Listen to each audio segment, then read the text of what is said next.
देश देशांतर के राजा आज पहुंचे हुए हैं, राजा महाराजा आए हैं और यहाँ पर श्री सतानंद जी को भेजकर जनक जी ने बुलवाया है। गुरुदेव भगवान के सहित दोनों भैया निकले हैं। आज जैसे नगरी से होकर जाने लगे, मिथिला में फिर से हल्ला मच गया। क्या? वही दोनों भाई अब जा रहे हैं धनुष यज्ञ देखने। एक बार अगर हम किसी को देख लें तो दोबारा मन नहीं करता। यहाँ मिथिला की क्या स्थिति है? कल देखा है, पुनः आज दर्शन करने के लिए दौड़ पड़े हैं। जैसे दर्शन करने के लिए दौड़े, अब गोस्वामी जी ने लिखा, पूरी सभा लगी हुई है, सभी राजा महाराजा विराजमान हैं और इसी मध्याह्न जनक जी के दूत आए हैं जनक जी के प्रण की घोषणा करने। बोले बंदी वचन वरे सुनहु सकले महीपाल, पन विदेह कर कहीं हम भुजा उठाई विशाल। बंदी जनों ने कहा, हे आए हुए समस्त राजाओं महाराजाओं, आज हम आपके समक्ष अपने महाराज के प्रण की घोषणा करते हैं।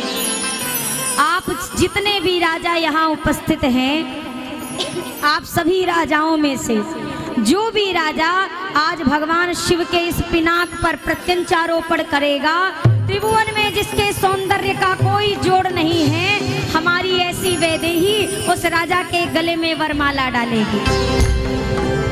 जैसे ही राजाओं ने सुना, एक के बाद एक आनंद से भर गए। दूतों ने कहा, ठहर जाओ, सबको नंबर मिलेगा। पहले ध्यान से सुनिए। नृप भुज बल विधु शिव धनु राहु, गरुव कठोर विदित सब काहू। भगवान शंकर का धनुष जो है ये राहु है, आपके हाथों की शक्ति चंद्रमा है, तो सोच विचार के धनुष तक जाना। पर अभिमानी कौन? जिसने किसी की नहीं मानी वही अभिमानी। ये काहे को मानेंगे किसी की? ज्ञानी राजाओं ने वहीं से प्रणाम किया, बैठ गए। अभिमानी कहने लगे, तुम वीर नहीं हो। ज्ञानी राजाओं ने कहा, वीर नहीं परम वीर हैं, पर हम यहाँ पर ये सोच रहे हैं हम भूपति हैं, जानकी भूसुता हैं और यहाँ पर पिता पुत्री का संबंध बन रहा है, तो विवाह करना हमारा धर्म नहीं है। हम तो बस यहाँ पर दंडवत करके प्रणाम करके जाएंगे, बिटिया को आशीष देंगे। अभिमानी राजा चले। कैसे चले? परिकर बांधी उठे अकुलाए। पहले कमर कसी कहीं खुल ना जाए, कमर कस के आगे बढ़े और चलते चलते क्या कह रहे हैं अपने अपने वाले देवी देवता से, हे भगवान ये जो धनुष है ये हमसे उठवा देना, अपने अपने वाले से। पर भगवान ने नहीं सुनी। गोस्वामी जी कहते हैं उस सभा में उपस्थित हैं 10,000 राजा। कितने? 10,000 राजा उपस्थित हैं। जब एक राजा अपने भगवान से कहता है, भगवान धनुष उठवा दो, तो पीछे से 9,999 कहते हैं, भगवान उठना नहीं चाहिए ना। अब भगवान 9,999 बहुमत है, नहीं उठा, सर झुका के चले आ रहे। अब दूसरा राजा जा रहा बिल्कुल चौड़ा होके, गए थे धनुष उठाने, उठ गया धनुष। पहले वाले ने कहा, जाओ बेटा तुम्हें भी पता नहीं। और जब ये पहला वाला जो हार के आया, अब ये भी 9,999 में इंक्लूड हो गया। कहता भगवान हमसे नहीं उठवाया तो इससे भी नहीं उठना चाहिए, हमसे नहीं उठा तो ये भी ना उठाए। अब आप दर्शन करो, एक एक करके 10,000 राजाओं ने अपने बल का प्रदर्शन किया, धनुष हिला भी नहीं। राजाओं ने कहा, सुनो, हमने सुना है एकता में बड़ी शक्ति होती है, चलो मिलके धनुष तोड़ते हैं। दूसरे राजा ने कहा, धनुष तो टूट जाएगा पर कन्या एक है, हम 10,000 हैं, विवाह किससे होगा? बोला, पहले धनुष टूटेगा, फिर तलवारें निकलेंगी, फिर युद्ध होगा, जिसकी खोपड़ी बचेगी उसी के गले में माला जाएगी। बहुत सुंदर। चलो प्रारंभ करते हैं। अब गोस्वामी जी लिख रहे हैं, भूप सहस 10 एक ही वारा, लगे उठावन डरई नटारा। भूप सहस 10 एक ही वारा, लगे उठावन डरई नटारा। बिकई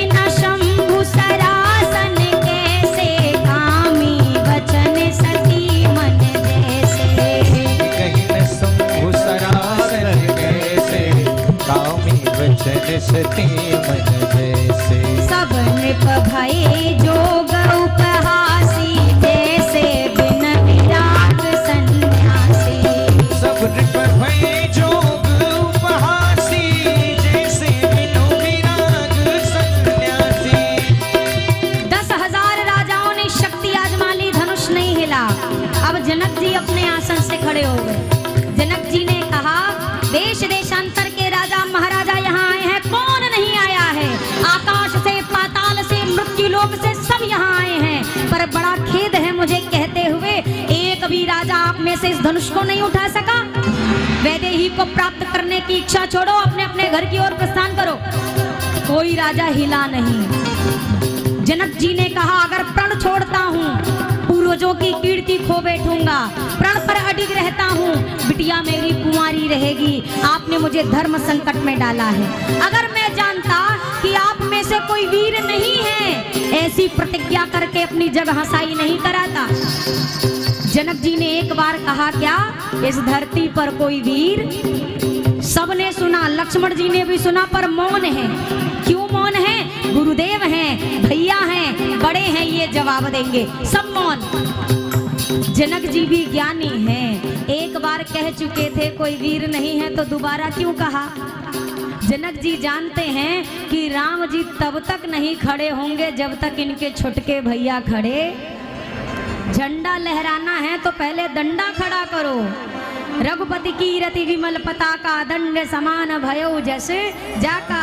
इनकी कीर्ति रूपी ध्वजा को लहराने के लिए लक्ष्मण भैया डंडे का काम करते हैं। जनक जी ने अपने वाक्यों को दोहराया, आज के बाद कोई अपने आप को वीर मत कहना। आज सबकी वीरता का प्रमाण ये धनुष दे रहा है। मैं कहता हूँ, वीर विहीन मही मैं जानी। धरती वीरों से खाली हो चुकी है। अरे दोबारा सुनना ही था। लक्ष्मण भैया के कानों में आवाज गई, इस बार कौन बर्दाश्त करे। खड़े हुए लक्ष्मण भैया सिंहासन से जनक जी की ओर देखा। श्रेष्ठ हैं आयु में भी, ज्ञान में भी, लेकिन आज जब राम जी के समक्ष कहा, वीर विहीन मही मैं जानी, लक्ष्मण जी ने आज जनक जी को ना जनक जी कहा, ना महाराज कहा, ना श्री जनक कहा, सीधे शब्दों में दृष्टिपात करते हुए कहा, अरे कही जनक जैसे अनुचित बानी, जनक जैसे अनुचित बानी, विद्यमान रघुकुल मनि जानी, विद्यमान रघुकुल मनि जानी, सुनहु भानुकुल पंकज भानु, सुनहु भानुकुल पंकज भानु, मैं कहूँ स्वभाव न कछु अभिमानु, स्वभाव न कछु अभिमानु। लक्ष्मण जी ने कहा, भैया क्षमा करिएगा, बिना आज्ञा के बोल रहा हूँ, पर करूँ तो क्या करूँ? जिस सभा में रघुवंश शिरोमणि श्री राम जी बैठे हो, उस सभा में कोई बोल रहा है कि धरती पर कोई वीर नहीं। जनक को ऐसा नहीं कहना चाहिए था। बड़ी देर से धनुष की चर्चा सुन रहा हूँ, धनुष उठता नहीं है, धनुष हिलता नहीं है, चाप चढ़ता नहीं है। मुझे एक बार आदेश देकर देखिए, धनुष की क्या विसात है भैया। अरे जो तुम्हारे अनुशासन का, तुम्हारे अनुशासन पाओ, तो कंदुकैव ब्रह्मांड उठाओ, कंदुकैव ब्रह्मांड उठाओ, कांचे घट जिमिदारों कोरी, कांचे घट जिमिदारों कोरी, अरे सकऊं मेरु मूलक जिमि तोरी। मेरो लख जिमितोरी। लक्ष्मण जी ने कहा, भैया आज जनक ने जैसे शब्द बोले हैं, मैं क्या, अगर रघुवंश का एक दुधमुहा बच्चा भी सामने हो और समक्ष काल ये बात बोल दे, ललकार दे वीरता को, तो वो रघुवंशी बच्चा काल से टक्कर लेता है, पीठ नहीं दिखाता है। यहाँ पर तो साक्षात आप विराजमान हैं। और जनक ने कहा, कोई वीर नहीं है। आज जनक को वीरता का प्रमाण ये लक्ष्मण देगा। रही समाज बीच जो दिनेश वंश बाल को, सुने कुबैन दे ना जवाब हाल काल को। इतै तो भानुवंश के निशान विराजमान है, प्रत्यक्ष जानते विदेह सात्विकी सुजान है। अबे नवीरते वसुंधरा विहीन हो गई, कही वृथा विदेह बात नाम सोच ले लई। जो आज नाथ ने है सो निवेश नेक पाऊं मैं, तो समाज बीच खेल के विदेह को दिखाऊं मैं। कहो मुख है करो न जो धरो न चाप हाथ में, असत्य ना पदों सदा अहे सुनात साथ में। तोड़ो छत्रक दंड जिमी तब प्रताप बलनाथ, और जो न करो प्रभु पद शपथ पुण्य न धरो धनु हाथ, पुण्य न धरो धनु हाथ नाथ। या ही प्रण रोपो उलटी देव ब्रह्मांड, निमिष्म यदि मैं कोपो सब राजन को छार करो, नाहिन मुख मोरो चरण कमल उर्लाय नाथ, पल मह धनु तोरो। सच्चे योद्धा सच्चे क्षत्रिय अपमान नहीं सह सकते हैं, जिनको सुनने की ताब नहीं वो चुप कैसे रह सकते हैं। रघुवीर राम जी के होते अनुचित मारी कह डाली है, ये शब्द हृदय में चुभता है, पृथ्वी वीरों से खाली है। लक्ष्मण जी ने बोला असर पूरी पृथ्वी पर दिखाई दे रहा है, धरती हिलने लगी। गोस्वामी जी ने कलम उठाई और लिखा, लखन सकोप वचन जे बोले, लखन सकोप वचन जे बोले, डगमगानी महिती गज डोले, डगमगानी महिती गज डोले, डगमगानी महिती गज डोले। धरती हिलने लगी।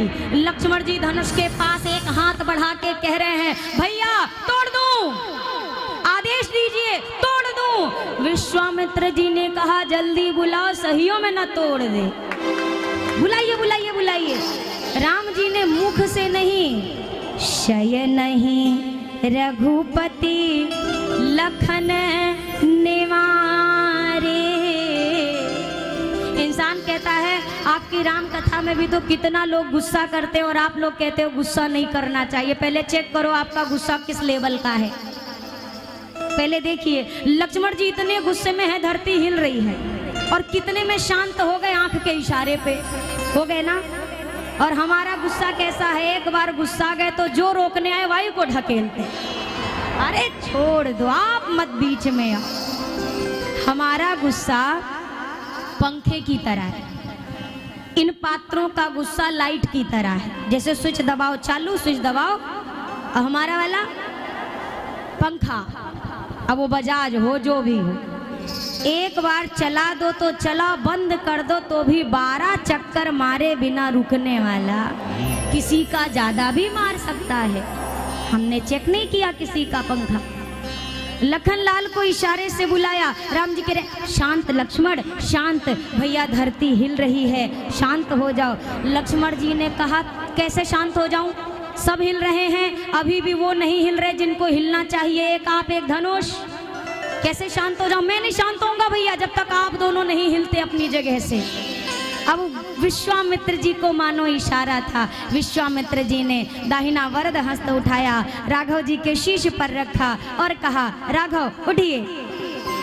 रामा विश्वामित्र समय शुभ जानी, राम सिया रामा, रामा विश्वामित्र समय शुभ जानी, राम सिया रामा बोले अति स्नेहमय बानी, राम सिया रामा, रामा बोले अति स्नेहमय बानी, राम सिया रामा।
चले। आज जब राम जी चले तो गोस्वामी जी के कलम में कितनी सावधानी है। ये नहीं लिख रहे कि दशरथ नंदन जा रहे, ये नहीं लिख रहे कौशल्या नंदन, ये नहीं कहा रघुकुल नंदन, ये नहीं कहा राम, ये नहीं कहा राघव। क्या लिखा? सहज ही चले सकल जग स्वामी। पूरे संसार के स्वामी हैं, पर कैसे चले? सहज अवस्था में। हमको कोई एक गांव का सरपंच बना दे तो हमारी ऐंठन ही नहीं खत्म।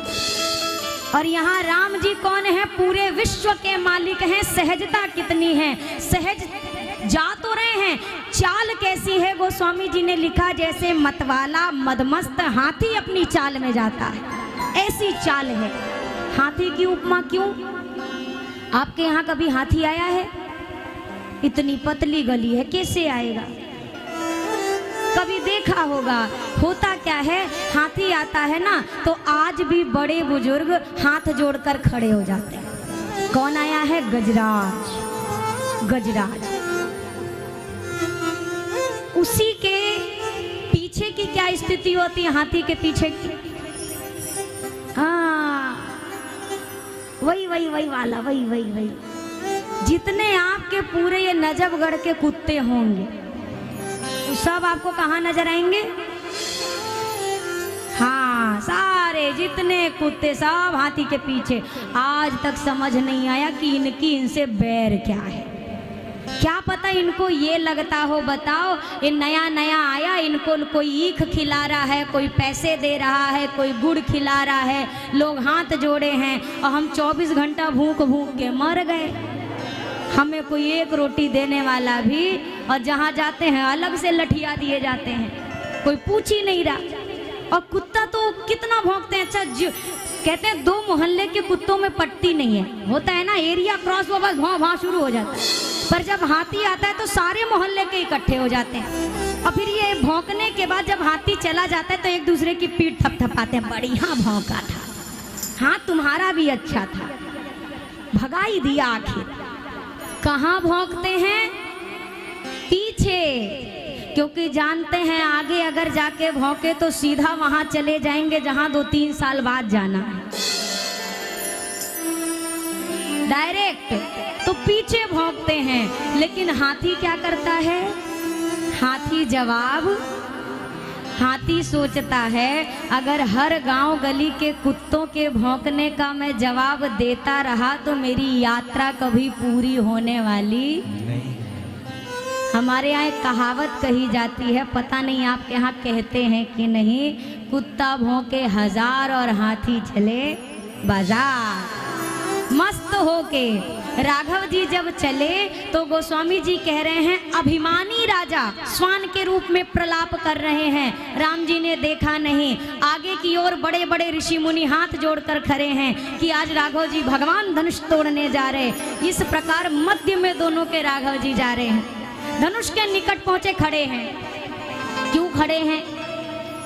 आक्रमण से पहले सुरक्षा की व्यवस्था होनी चाहिए, अपने सेफ्टी की। राम जी ने सोचा हमारे छुटके वाले ने बोला भरता तो धरती हिल गई, हम तो उठाने जा रहे हैं, क्या असर होगा? लक्ष्मण जी को इशारा मिला, लखन लाल खड़े हुए अपने दाहिने पांव से धरती को दबाने लगे। सबने कहा बढ़ के तो धनुष तोड़ने आए हैं, छुटके वाले काहे खड़े हुए? बोला होगा कोई काम। हे कक्षप वाराह शेष दिग्दंत यशेष सावधान धरि धीर धारी धरनी तन देखो रघुनंदन रघुवंश शिरोमणि शिव धनु तोरे हो सबे सानध्य आज को मुख नहीं मोरे। सभी सावधान, हे कक्षप, हे शेष, हे वराह, सभी स्थिति को मजबूत कर लीजिए, भगवान धनुष का खंडन करने वाले हैं। सबको सचेत कर दिया।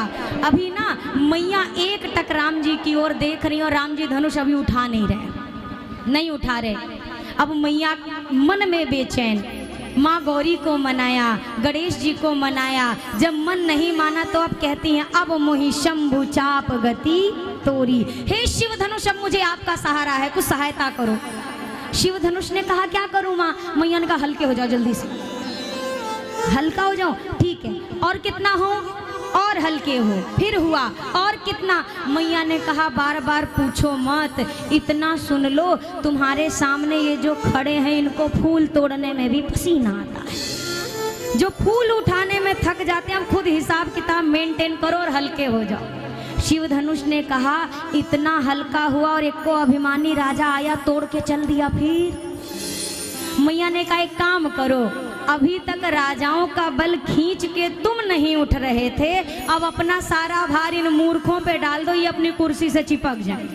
निज जड़ता लोगन पर डारी, आप हल्के हो जाओ, उनको भारी कर दो, उठ ही ना पाए।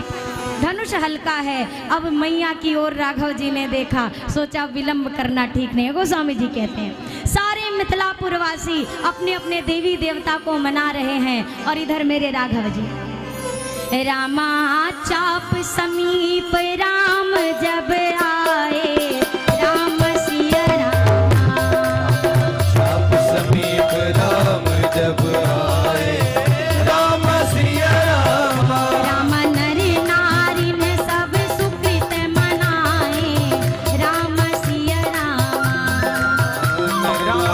नर नारी ने सब सुकृत मनाए, राम सिया रामा।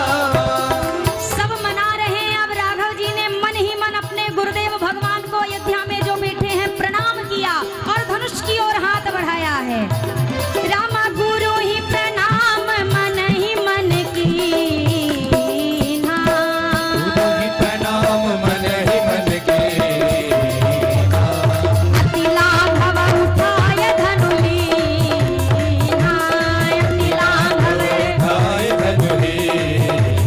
जैसे ही धनुष की ओर रघुनंदन ने हाथ बढ़ाया, पूरी सभा में प्रकाश फैल गया। सब अपनी आंखें मल रहे हैं, किसी को कुछ नहीं दिखाई दे रहा। गोस्वामी जी ने लिखा जब राघव जी ने धनुष की ओर हाथ बढ़ाया, उसके उपरांत अरे लेत चढ़ावत खेचत गाढ़े, चढ़ावत खेचत गाढ़े, अरे काहू न लखा देखि सब ठाढ़े, देख सब ठाढ़े। राघव जी ने धनुष को उठाया कब, चाप चढ़ाया कब, और ज्यों ही उस प्रत्यंचा को प्रभु ने कर्णों तक खींचा है, भयंकर टंकार के साथ धनुष दो भागों में विभाजित हुआ। धरती कंपित हुई और जैसे धनुष टूटा, गोस्वामी जी ने कलम उठाई और मानस में अंकित किया, अरे ते ही छन राम माध्य धनु को,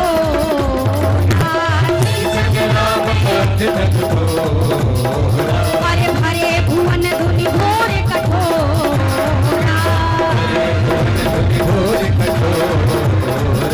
भुवन घोर कठोर रव रविवाज चले करहि दीपक ढोल मणि ढोल तुम करे मरे, सूर्य सूर्य मुनि कर खान दीने सकल सकल विचार, को दंड खंड राम तुलसी जयति वचन उचारे।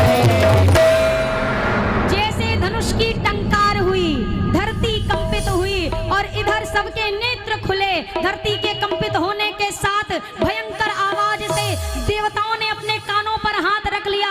सूर्य भगवान का रथ जो पूर्व से पश्चिम जा रहा था, दक्षिण की ओर मुड़ गया। लोगों ने एक स्वर में कहा को दंड खंडेउ, को दंड खंडेउ। गोस्वामी जी ने कहा राम तुलसी जयति वचन, बोलिए सियावर रामचंद्र की। गोस्वामी जी ने मध्य शब्द का प्रयोग किया है, ते ही छन राम मध्य धनु। मध्य का एक सीधा सा अर्थ होता है बीच में। अब ये बीच शब्द के अनेक अर्थ हैं। मध्य मतलब क्या? तीन लोक हैं, पाताल, ये मृत्यु लोक और ऊपर आकाश। ना प्रभु ने पाताल में तोड़ा है ना आकाश में तोड़ा है, बीच वाले मृत्यु लोक में धनुष तोड़ा। इसलिए गोस्वामी जी ने लिखा ते ही छन राम मध्य धनु तोड़ा। तीन नगरी का वर्णन है मुख्यतः अयोध्या, मिथिला, लंका। ना लंका में ना अयोध्या में, बीच वाली मिथिला में धनुष खंडन हुआ। इसलिए गोस्वामी जी ने लिखा ते ही छन राम मध्य धनु तोड़ा। और यहाँ पर तीन राम संसार में प्रसिद्ध हैं, परशुराम, राघव राम और बलराम। ना परशुराम ने ना बलराम ने, बीच वाले राघव राम ने धनुष का खंडन किया। इसलिए गोस्वामी जी लिखते हैं ते ही छन राम मध्य धनु तोड़ा। और यहाँ पर ठाकुर जी ने न देव रूप में न दानव रूप में बीच वाले मानव रूप को धारण करके धनुष का खंडन किया। इसलिए गोस्वामी जी ने लिखा ते ही चन राम मध्य धनु तोरा।